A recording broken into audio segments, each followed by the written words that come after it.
sobre dentro do módulo de ecocardiograma, uma pena só que ela ficou longe das outras, não sei se vocês ainda lembram de tudo que a gente conversou, mas qualquer dúvida que vocês tiverem, podem interromper para a gente conversar, tá bem? Vocês terão um seminário só de válvula, aqui a gente vai falar só sobre os aspectos ecocardiográficos das valvulopatias. Então, vamos lá.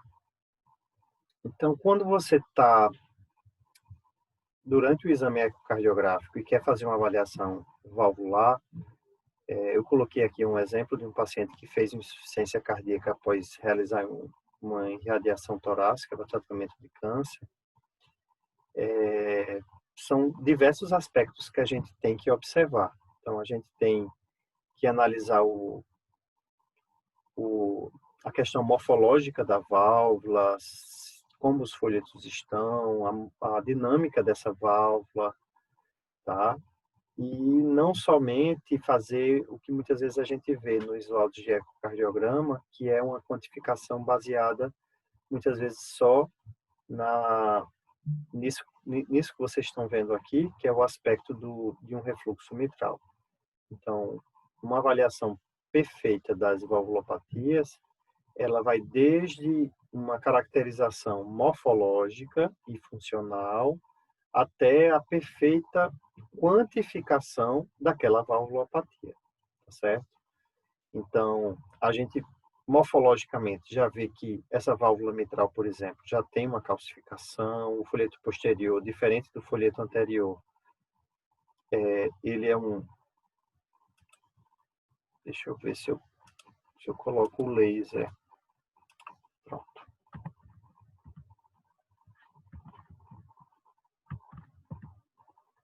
Então, essa válvula mitral já tem essa calcificação aqui no folheto posterior, tá? Quase imóvel o folheto posterior, o folheto anterior ainda se mexe, e quando ele coapta acima do plano do anel, e isso é a causa desse refluxo que a gente está vendo. Esse paciente também tem uma calcificação de válvula aórtica, a gente esperaria uma estenose de válvula aórtica, pelo menos morfologicamente, e essa avaliação morfológica que vocês estão vendo sem o Doppler colorido, ela vai ser fundamental como primeiro passo para a avaliação das valvulopatias. Então, a gente pode dividir a avaliação da valvulopatia pelo eco em duas fases. A primeira fase pelo bidimensional, em que a gente vai avaliar morfologicamente e funcionalmente como é que está a dinâmica dessa válvula, tá? O bidimensional ele vai ser importante para avaliar as repercussões. Então, por exemplo, um paciente que tenha uma estenose aórtica importante, como esse aqui tem, a gente esperaria que a cavidade não fosse aumentada, mais hipertrofia das paredes. É óbvio que numa fase mais avançada, essa cavidade pode aumentar e a função cair, mas a gente tem que ter uma repercussão em termos de hipertrofia, dimensão, compatível com aquela valvulopatia. Uma estenose mitral, por exemplo, da válvula mitral, ela tende a preservar o ventrículo esquerdo, então você geralmente tem uma geometria ventricular esquerda normal. Então, o segundo passo dentro da avaliação pelo bidimensional 2D é avaliar essas repercussões. Se já tem disfunção ventricular e o que acontece em várias valvulopatias, se já existe hipertensão arterial pulmonar. O segundo passo é através do o Doppler contínuo pulsátil ou Doppler colorido, em que você vai fazer a quantificação e também vai avaliar a repercussão hemodinâmica, já que ele permite uma análise hemodinâmica, que é o que eu tinha mostrado para vocês na aula de avaliação hemodinâmica pelo eco. Então, PSAP, débito cardíaco, pressão capilar pulmonar, isso tudo você pode avaliar a repercussão hemodinâmica da valvulopatia, tá? Então, sempre que você estiver diante de um eco e está ali explícito uma valvulopatia importante, vá sempre atrás de todos esses elementos que eu estou listando aqui. Em relação às valvulopatias, a gente, principalmente na valvulopatia mitral e tricúspide, a gente costuma separar essas valvulopatias em funcionais e orgânicas.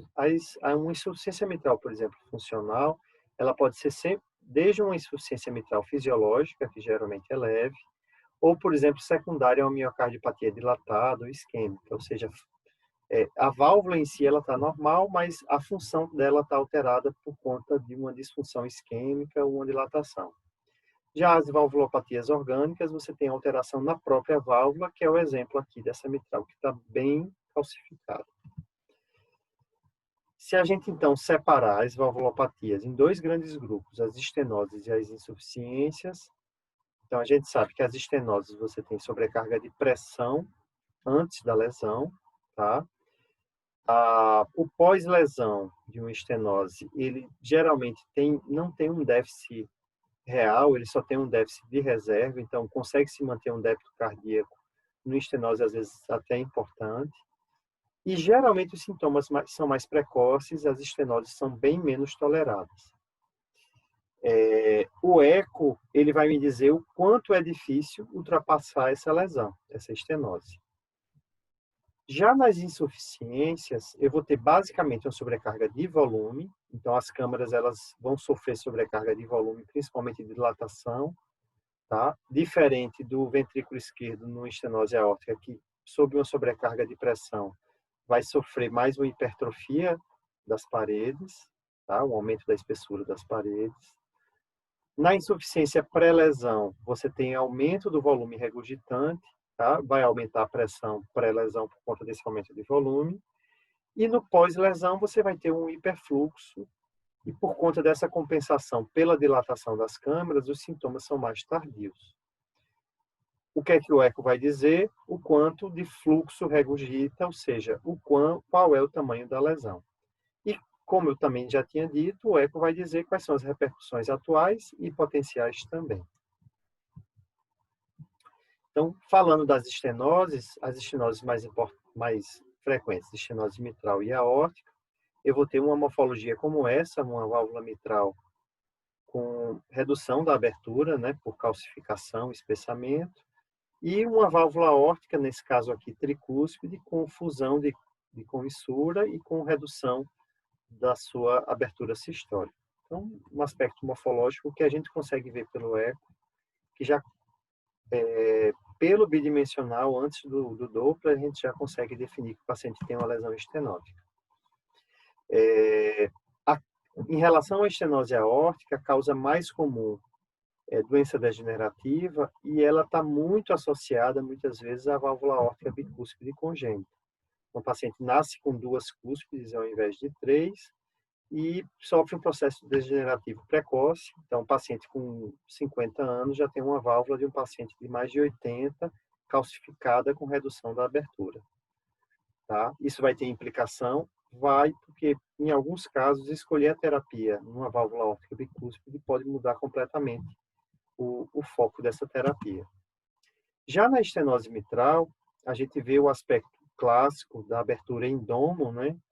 Que é a figura de um domo, diferente de uma válvula mitral que abre com dificuldade porque o fluxo é reduzido numa miocardiopatia dilatada, tá? Nesse caso, a miocardiopatia dilatada não vai existir essa região aqui da válvula que denota a dificuldade da abertura, que é justamente o domo da válvula, tá? E o aspecto é esse aqui, bem característico da gente já laudar como válvula mitral estenosada pelo BI.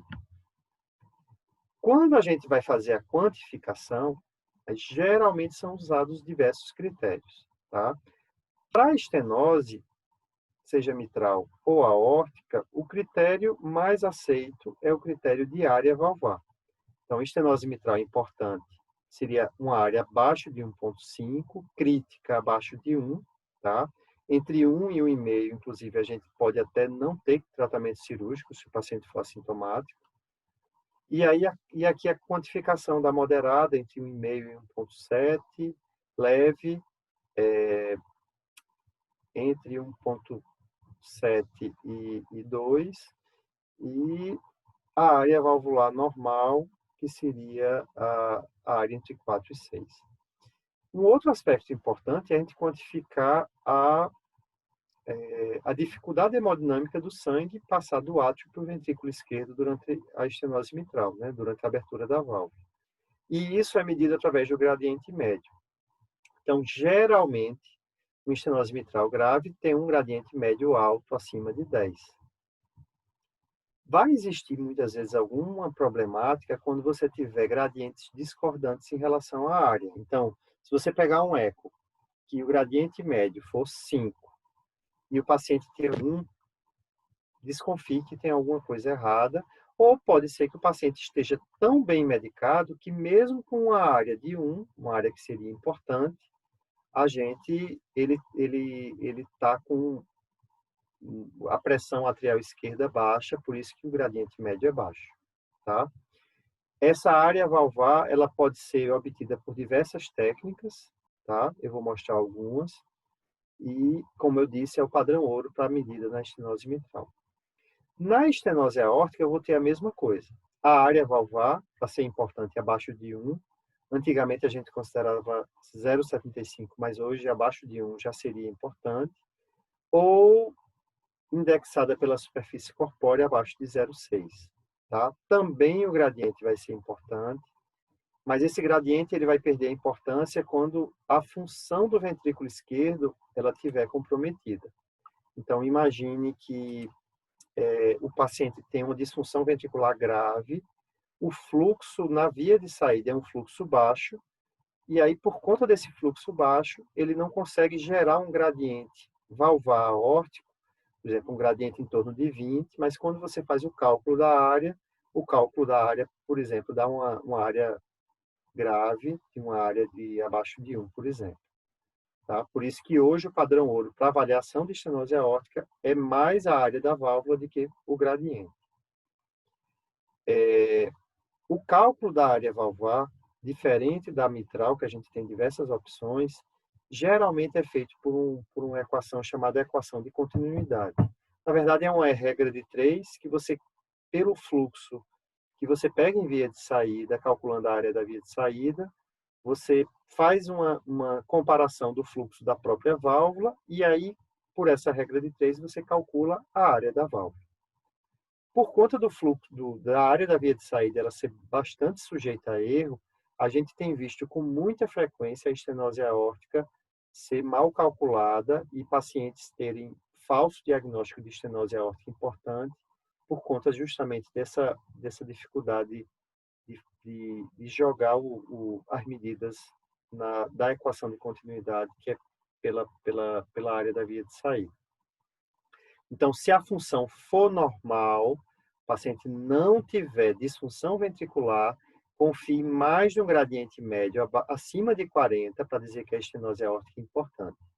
Tá? Se houver discordância, existem outras modalidades de estenose aórtica, mesmo com função normal, que podem enganar, mas isso é exceção. A regra é que, se a função ventricular for boa, uma estenose aórtica é importante. Via de regra, tem gradiente médio acima de 40 e geralmente um gradiente máximo, que não está aqui, acima de 64. Tá? Então, estenose é bem simples. Tá? A gente faz o cálculo da área, faz o cálculo do gradiente, que é o Doppler, né? Por aquela aula que eu passei para vocês, acho que foi a primeira aula de como calcular o gradiente pelo Doppler, a gente já faz essa quantificação.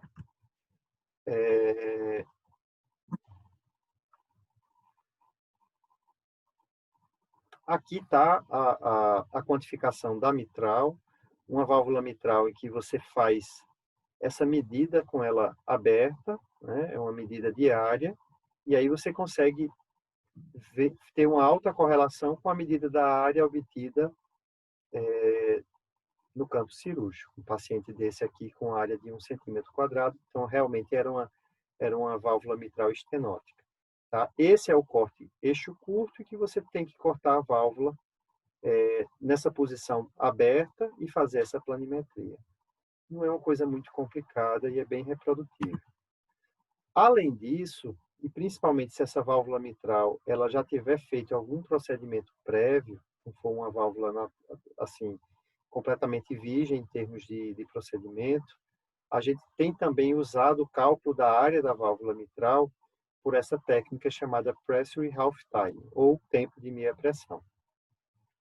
Então, isso foi obtido a partir de um estudo que comparou a medida da válvula de maneira invasiva e o que é que se tem? O tempo do fluxo diastólico através da válvula, dele cair, o tempo desse fluxo cair a metade em relação à pressão inicial, ou seja, aqui temos a pressão inicial. Quanto tempo se demora para você cair a metade, isso é inversamente proporcional à área da válvula mitral. Então, uma válvula mitral que abre bem, essa pressão ela cai muito mais rapidamente, tá?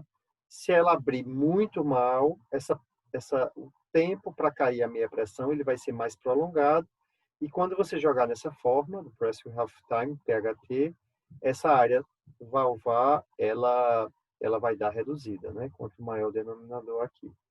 Então, é bem fácil, a gente pega esse fluxo aqui, é o Doppler, traça essa linha, tá? Ele já calcula qual é o PHT de acordo com essa inclinação da linha, você joga na fórmula e calcula a área da válvula. Então, lesão regurgitante é basicamente isso, tá? Lesão estenótica é basicamente isso. A gente não tem tanta dificuldade, pode ter maior dificuldade, principalmente nas estenoses aórticas, quando você tiver disfunção ventricular, porque aí o gradiente ele não é fidedigno e a equação de continuidade é que vai permitir melhor essa quantificação. Você vai ter situações de pseudoestenose aórtica importante, porque a função às vezes está tão ruim que a válvula não abre bem porque você não tem débito sistólico para abrir a válvula. Então a gente chama isso de pseudoestenose aórtica. Muitas vezes você precisa fazer um ecostresse para aumentar a contratilidade, melhorar o fluxo através da válvula, e durante um ecostresse você sai, por exemplo, de uma área de 0,7 para uma área de 1,2 e define, por exemplo, que a estenose aórtica é mais para moderada do que para importante, já que com a reserva contrátil você aumentou a área da válvula e tratava-se de uma pseudoestenose aórtica. Tá? Em relação às lesões regurgitantes, a gente, de maneira assim, bem padrão ouro, né, top, a gente deve medir não o quanto regurgita, tá? A gente deve medir mais qual é o orifício regurgitante, tá? Eu posso ter uma mesma mangueira que regurgita muito volume, mas o diâmetro dela de regurgitação pode ser um diâmetro pequeno. E para mim, como ecocardiografista, dando a informação para o clínico, o que mais importa é o orifício que regurgita, tá? Mas, como eu tinha dito, o ponto mais importante na avaliação inicial é você estabelecer a causa da regurgitação. Na válvula mitral, em especial, a gente tem uma imensidão de causas e um laudo de insuficiência mitral importante, em que não haja descrição de como está a morfologia da válvula, é um laudo realmente muito precário, tá? Então, você tem que ter essa descrição para definir, por exemplo, uma válvula mitral aqui como essa, uma válvula com prolapso de válvula mitral, PVM, e essa é a causa da insuficiência, por exemplo, do paciente. Ou então, uma válvula como essa, em que você vê um coto aqui de músculo papilar que praticamente se rompeu e levou a uma eversão da válvula para dentro do lado esquerdo. Ou então, um caso como esse, com dilatação do ventrículo esquerdo, os músculos papilares eles tendem a se deslocar com essa dilatação do ventrículo esquerdo e a válvula ela não consegue coaptar no plano do anel, tá? O próprio anel se dilata também, então separa uma válvula da outra. É um exemplo clássico de uma insuficiência mitral que acontece de maneira funcional por miocardiopatia dilatada. Importante aqui é que o foco desses pacientes não é tratar a válvula mitral, já que a alteração é funcional secundária à disfunção ventricular por miocardiopatia dilatada. Em casos extremos de paciente refratário, você pode até pensar em trocar ou, mais modernamente, fazer uma aplicatura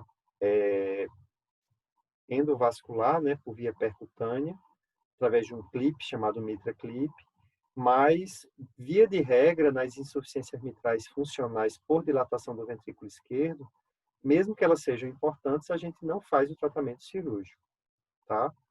Então, essa descrição da válvula ela é importantíssima. Veja que aqui há até um ligeiro espessamento, provavelmente é um paciente idoso, mas a causa principal seria o tracionamento dos músculos papilares por conta dessa dilatação. Tá? Aqui, nesse caso, eu tenho uma calcificação do anel posterior, levando à insuficiência mitral. Tá? Aqui também. E muitas vezes eu posso ter disfunção ventricular aqui da parede posterior, tracionando esse músculo papilar, que é o que acontece quando o paciente tem, por exemplo, uma insuficiência mitral por disfunção isquêmica, uma isquemia, por exemplo, de coronária direita, levando à insuficiência mitral também funcional. Tá? Aqui um caso do Agamenon, 2013, de um paciente que chegou com um quadro de insuficiência cardíaca descompensado e sem precisar do esofágico, a gente já verificou que tinha uma cordoalha rota. Tá? É uma válvula que tem um certo espessamento, tá? Não parece uma válvula de prolapso, que é uma causa frequente de ruptura de cordoalha, mas essa imagem aqui da cordoalha tendínea, ela balançando na superfície ventricular, e algumas vezes a gente vê até um pouquinho dela no átrio esquerdo, é típica de ruptura de cordoalha. Então, essa caracterização morfológica ela é fundamental. E muitas vezes, para a gente ter essa caracterização melhor, principalmente se você está pensando em fazer uma abordagem cirúrgica, é imperioso que a gente faça um padrão ouro de avaliação de morfologia, que é o eco transesofágio, tá? Um caso como esse aqui não tem muita dúvida, mas se você não tivesse certeza se o paciente tem ou não tem, por exemplo, uma ruptura ou uma vegetação, uma endocardite, né? Se a gente tivesse na dúvida se essa imagem fosse uma vegetação, o eco esofágico seria importante nessa diferenciação. Quando a gente sai da avaliação morfológica e entra na avaliação realmente funcional da insuficiência mitral ou da insuficiência aórtica, que são as duas mais importantes, 3 elementos que devem ser avaliados, tá? O primeiro é a quantidade de volume que regurgita na insuficiência mitral e na insuficiência aórtica. O segundo seria a presença de fluxo reverso, ou seja, um fluxo que acontece retrogradamente, tá? Em uma cavidade anterior à válvula em questão. E o aspecto mais importante, que é considerado como padrão ouro na quantificação das insuficiências, que seria o tamanho do defeito, que é obtido por esses 2 métodos, que seria a vena contrata e a superfície do orifício regurgitante. Muita gente chama só PISA, mas PISA é a metodologia para obter essa superfície do orifício regurgitante. Então, por exemplo, insuficiência mitral, em que eu tenho um vazamento que preenche de 20% a 40% do lado esquerdo, eu posso definir como leve a moderada. Se ela preenche quase a metade ou mais da metade do lado esquerdo, ela seria importante. Mas, como o meu padrão ouro é medir o tamanho do defeito, eu posso ter uma insuficiência mitral que pareça importante pela quantidade de fluxo regurgitante, mas que ela tenha, por exemplo, um orifício regurgitante, esse SOR, pequeno, de 20 milímetros, e na verdade não seja uma insuficiência mitral importante, tá? Então, aqui são os parâmetros para a gente quantificar, não precisa vocês decorarem isso, à medida que forem treinando, que forem vendo, isso naturalmente se acaba decorando, e principalmente quem faz o método, tá? Mas sempre desconfie de alguém que deu o laudo de um IEM importante e não tenha feito o padrão ouro, que é o PISA para cálculo do ERO, né, em inglês, ou SOR, que é a superfície do orifício regurgitante. Além disso, você pegando fluxo em veias pulmonares, geralmente no IEM importante, você consegue ver fluxo reverso. Então, seria um outro método também. Já na insuficiência aórtica, Você também avalia a quantidade do volume regurgitante, tá? Então, se o volume regurgitante da IAO preenche só ali a via de saída, ou compreende só 20% da região da via de saída, ele seria leve. Se ele fica entre 20 e 60, moderado, e acima de 60 e vai até a ponta do ventrículo esquerdo, o refluxo, a gente quantificaria como importante. Pode ser usado também o PISA, mas tecnicamente, pela posição da válvula e tamanho da válvula, é muito mais difícil. E a gente acaba geralmente utilizando como padrão mais para ouro a presença de um fluxo reverso em aorta descendente. Então, como você tem uma insuficiência aórtica importante, ou pelo menos moderada, você tem o fluxo sistólico em aorta descendente, e na fase diastólica acontece um fluxo reverso em direção ao coração. Se esse fluxo reverso acontecer, inclusive na aorta abdominal, você já pode definir que o paciente tem um IAO importante. A grande maioria dos ecocardiografistas fazem a avaliação da insuficiência de maneira subjetiva. Então, um refluxo como esse aqui, tá? É um refluxo aparentemente leve, e não tem sentido, se a função ventricular for normal, se não tiver mais nenhuma outra coisa, a gente esgotar muitos cálculos para diferenciar um paciente desse de um IM moderado é importante. Então, geralmente, mesmo sabendo que existem as técnicas de avaliação do orifício regurgitante, a gente faz na IM leve, por exemplo, uma avaliação subjetiva. Mas quando a IM ela é moderada, e principalmente quando a IM parece ser importante como essa, a gente não deve se basear só nessa quantificação de quanto do átrio esquerdo, por exemplo, ele está sendo preenchido pela insuficiência mitral. Se a gente considerar que o volume preenche mais da metade, eu poderia dizer, já vendo essa imagem, que a IM é importante. Só que, se, por exemplo, o paciente tiver uma pressão arterial muito alta na hora do exame, o que é que vai acontecer com o sangue no ventrículo esquerdo? Ele não vai sair pela válvula aórtica para a aorta, porque a pós-carga está muito alta, e mesmo o paciente podendo ter um IM leve, naquele momento a IM ela vai se comportar como um IM importante, tá? Por isso que em casos como esses é importante que a gente faça a quantificação.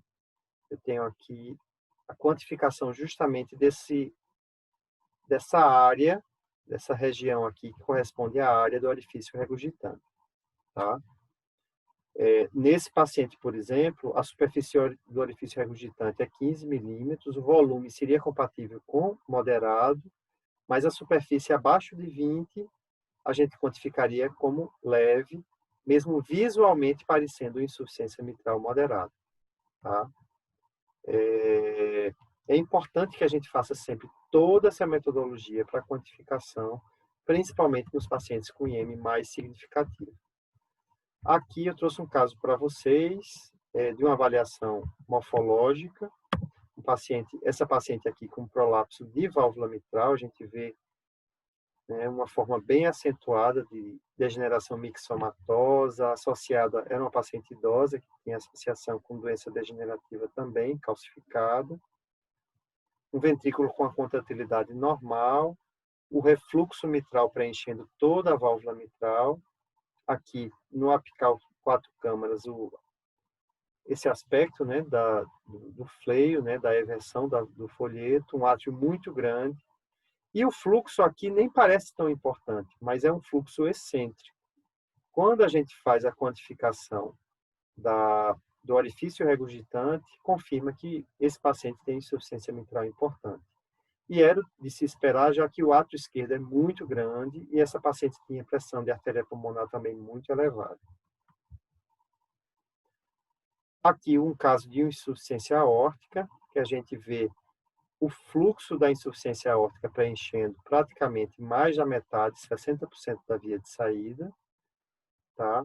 A gente faz o cálculo de redução de meia pressão da insuficiência aórtica, que quanto mais rápida a redução da meia pressão, tá? Mais importante é a insuficiência aórtica.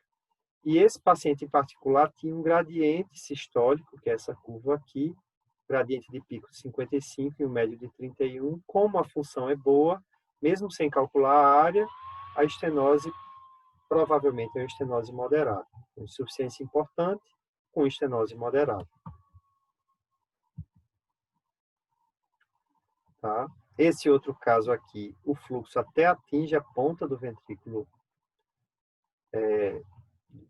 esquerdo, tá? Tem um PHT compatível com insuficiência aórtica moderada, mas como tem fluxo reverso, o laudo aqui foi dado como insuficiência aórtica moderada é importante.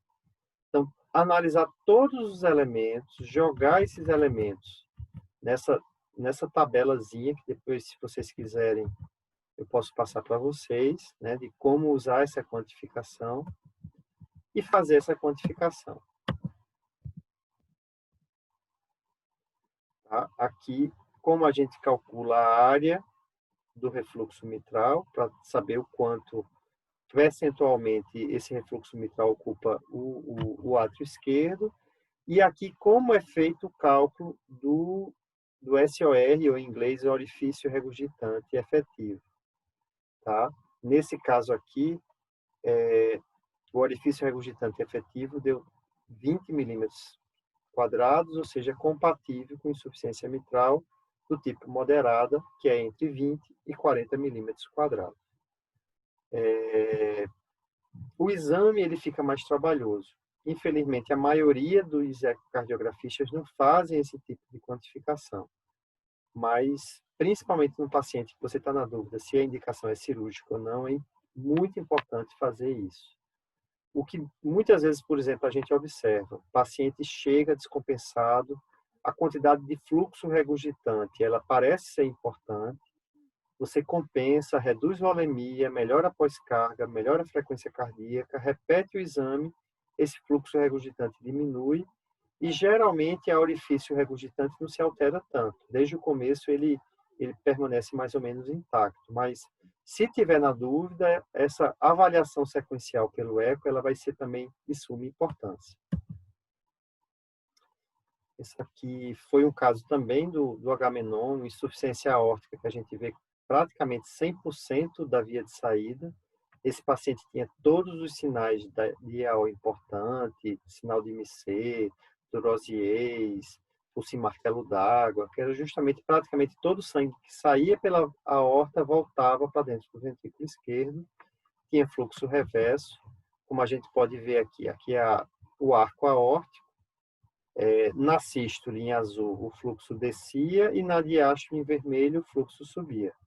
E aqui a aorta abdominal, em que a gente pode ver um fluxo descendo pela aorta abdominal e o fluxo retornando pela mesma aorta abdominal durante a diástole. Se a gente observa isso, trata-se de uma insuficiência aórtica importante. Provavelmente esse paciente tem um pulso em martelo d'água. Tá, gente? A aula foi meio corrida, é muita informação. Eu estou aqui para tirar dúvidas, se vocês tiverem. Alguém quer perguntar alguma coisa? Eu vou abrir o chat também. Ô, doutor GB, em relação à estenose aórtica, aquele negócio do gradiente paradoxal. A estenose aórtica paradoxal. Tu já quer confundir a cabeça de todo mundo, né? Mas tudo bem, vamos lá. Não, já é completamente confuso para mim, né? Veja, e sempre imagine na estenose aórtica a regra clássica, tá? Função normal, gradiente aumenta e a área vai diminuir, tá? Se acontecer da função for comprometida, a fração de ejeção baixa, o fluxo na via de saída ele vai ser baixo. O gradiente ele vai reduzir, tá? A área vai continuar baixa, tá? Então a gente chama estenose aórtica importante low flow, low gradient, tá? Existe uma estenose aórtica chamada estenose aórtica paradoxal, que a cavidade do ventrículo esquerdo ela é pequena, mas a função é normal. Só que como a cavidade é pequena, imagine um ventrículo bem hipertrofiado com a cavidade pequena. Na hora que essa cavidade pequena ejeta, o fluxo que passa em via de saída é pouco, mesmo com a fração de ejeção normal. vai gerar um gradiente baixo. Mas, como a válvula tem uma estenose importante, a área vai ser reduzida. Então, toda vez que a cavidade for pequena, mesmo com fração normal, e o gradiente não for um gradiente de importante, for um gradiente de leve, ou até moderado ou até leve, mas o que vale é a área efetiva ser uma área baixa, e aí você daria um diagnóstico de estenose aórtica importante, paradoxal. Por quê? Porque não era de se esperar que um paciente com função ventricular normal, ele tivesse um gradiente que não fosse um gradiente acima de 40, tá? Existe muita controvérsia, muito erro que se dá em alguns laudos. Esse tipo de diagnóstico é um diagnóstico difícil de se dar. O mais comum é estenose aórtica importante, com função ventricular normal, alto gradiente e baixa área, e essa estenose aórtica importante low flow, low gradient, que é o gradiente abaixo de 40, mas com área abaixo de 1. Tá ok? Tá certo. Aí você prefere ficar com a área, Ficar com a nesse área. caso. O grande problema é que a área é muito sujeita a erro. Para você calcular a área, você tem que fazer uma equação que você tem que medir a via de saída para usar a regra de 3, que se chama equação de continuidade. E aí, se você medir um pouquinho errado, a área vai dar mais para cima, mais para baixo. Fazendo o exame de um paciente como esse, eu mesmo às vezes mostro. Eu meço 3, 4 vezes e dá 3, 4 valores diferentes. Aí o eco 3D seria melhor, né, doutor? Isso. A gente, inclusive, publicou, tem uns 10 anos quase, um caso do Agamenon, em que a gente fez um eco 3D da válvula aórtica e mediu pela planimetria a válvula aórtica. Ela é considerada padrão ouro. E se for 3D transesofágico, melhor ainda. Ok, gente? Eu acho que vai cair. Ok, Se vocês obrigado. quiserem, eu abro de novo.